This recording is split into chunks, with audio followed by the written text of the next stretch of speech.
What's up, YouTube? So we're here at the storage unit. We've got the 5.3 block on the engine stand, and turns out that it's actually an LC9, not an L33. We knew it was a Gen 4, but the code for it is actually an LC9. In I think my first video or first episode, we said it was an L33, but it's actually an LC9, which is technically the same thing, but it has DOD and variable timing. So I am going to go on and start pulling all the sensors off of it and pull the timing cover off. There is some damage on the motor. I'll flip the camera around and I'll show that. In the first episode, we kind of showed this. The lifter had gotten stuck and the roller had been chewed up and hurt the camshaft pretty good. Let's see if we can see it. It does not want to focus in at all, but the lifter has taken some heavy damage, and the same for the camshaft, which doesn't really matter because the motor will be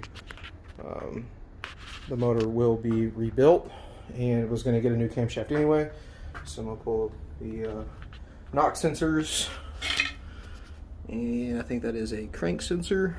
Maybe that's right here. I'm not too familiar with these motors yet, but I kind of get the concept of how to tear it down.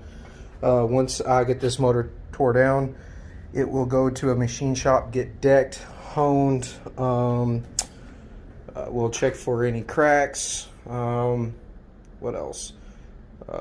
They're also going to clean the block. They're going to, what else? Should be it. I think they're going to check the crank as well. I'm sure we're going to find quite a bit of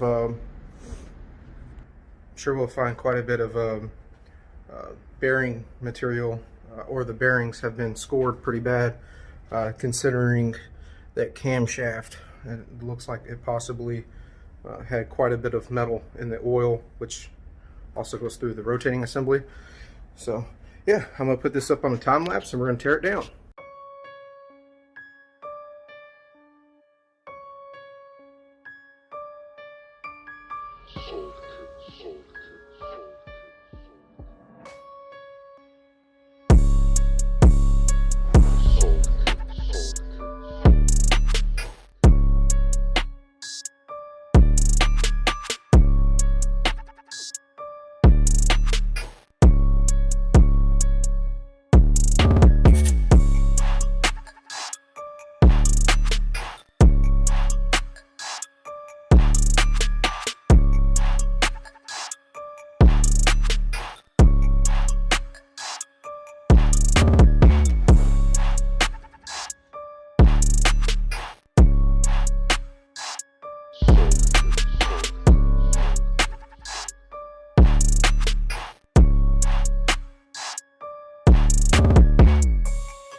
So the motor's apart. I don't know how good you're gonna be able to see it because the sun's right on me. But we still got that number 8-cylinder lifter stuck down in there, and it is completely broken. The roller snapped off.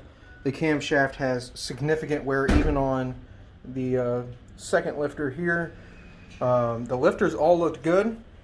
Cam bearings, or the crank bearings, had a lot of wear. All of them, even including the crank, had some scoring. So I'm gonna have to do a crank, and I was gonna do Texas Speed rods and pistons, but it looks like I'm gonna have to use their crank or Callie's crank. Cylinder bores look pretty good. We don't have any Torx bit with us, so we can't get the cam plate off. But other than that, the motor's fully disassembled. Here, I guess in a few weeks, get her out to a machine shop and get her all cleaned up. Make sure there's no cracks or anything like that. So there's that. We're inside of All Row Steel here in Louisville, Kentucky. Gonna pick up a aluminum sheet for another project that we have for the Fusion. We'll get back to Brandenburg and get this thing started. That fucking bend it and shit. Huh? Probably just fucking flex it and scratch it up. Yeah, and plus that gooseneck ball hit you got. So I just got here at Machine Specialties. The car's behind me. It is on the ground. S550 rear end is completely done. He took some videos while I wasn't out here, and he got the rear end done over the last week. It is all bolted in there. I really won't be able to show you much from underneath the car. Besides the rear end is actually in here. Don't worry about the evap line hanging down. Everything is pretty good. We have clearance to fit a 28 inch tire, and I'll insert those clips and pictures here.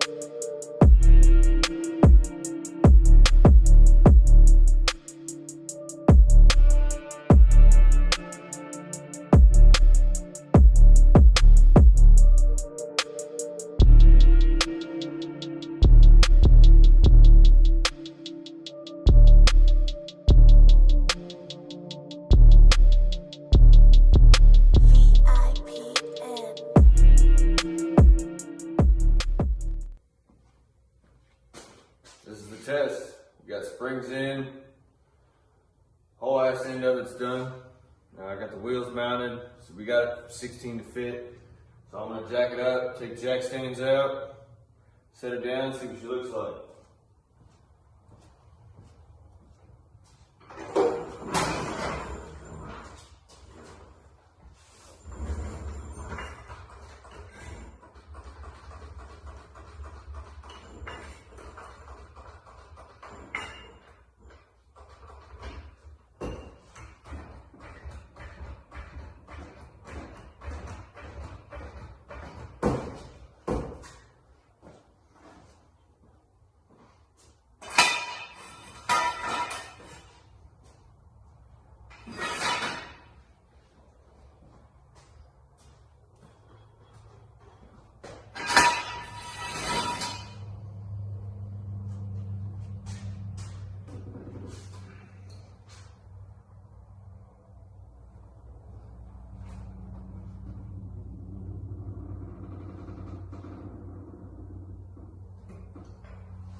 Well, there she be. What are we doing out here, man? Well, we're making a back wing for the Fusion here. And instead of cutting out a piece of material, I thought of last night mounting a piece of cardboard on here, marking it with a Sharpie instead of actually cutting it. So what I'll do is I'll cut this out with a pair of scissors and we'll test fit it on the back of the car. Hell yeah. We literally zip tied the Sharpie to the CNC. He made this program, or made this cutout on the program.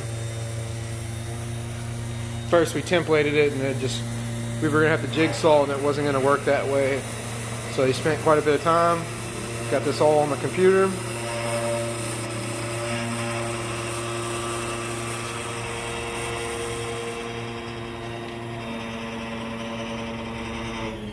lost height right there. That's fine.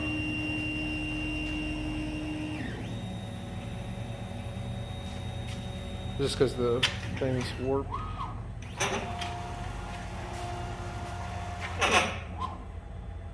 So he just went back over it.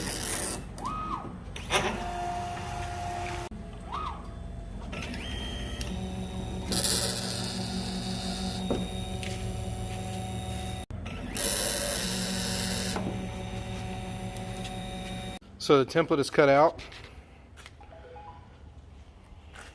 So there's going to be a bend.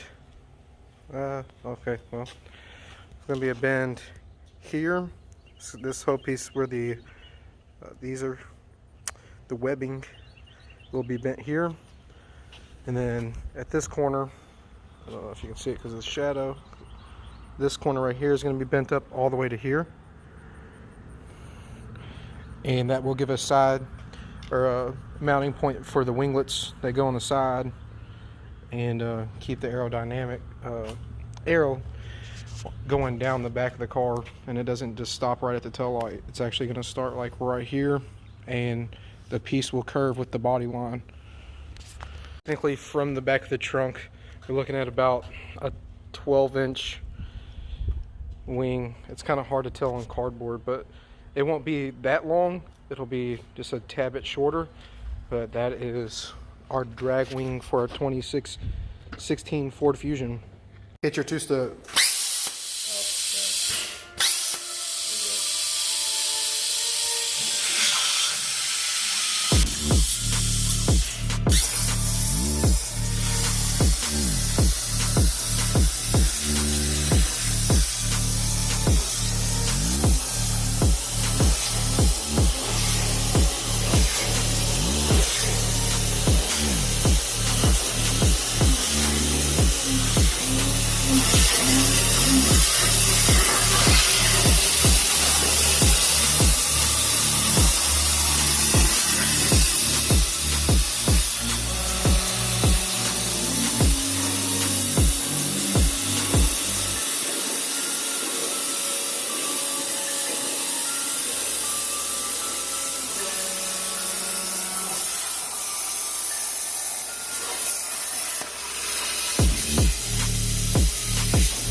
So now we've got the trunk drilled, got 5 Cleco pins holding the wing in there. We still haven't made any of the bends at all. So he's adding Cleco pins, and then we can drill. We're gonna rib nut it into the body, so the car actually, or the wing actually can be removed from the car if I need to put it in a tight area or in an enclosed trailer or whatever it goes into. But as you can see, the hangover on this side right here, that's going to be bent up, and this right here is going to be bent downwards.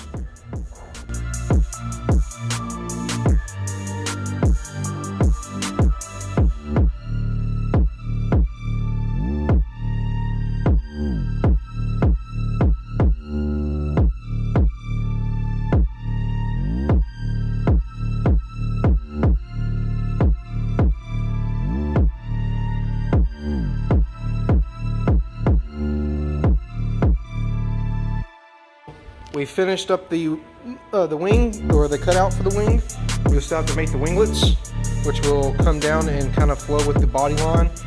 We'll make a cool point. This still needs to be brake down, but the brake that he has is not big enough to actually fit this in here, so he's going to do it at work. Then we still got to make brackets, which will pick this up and kind of make it more straight, so it picks up on the back just a little bit. We'll make brackets for it, and that's pretty much it. If you guys like this content, please hit the like button, share this. Let's get it going.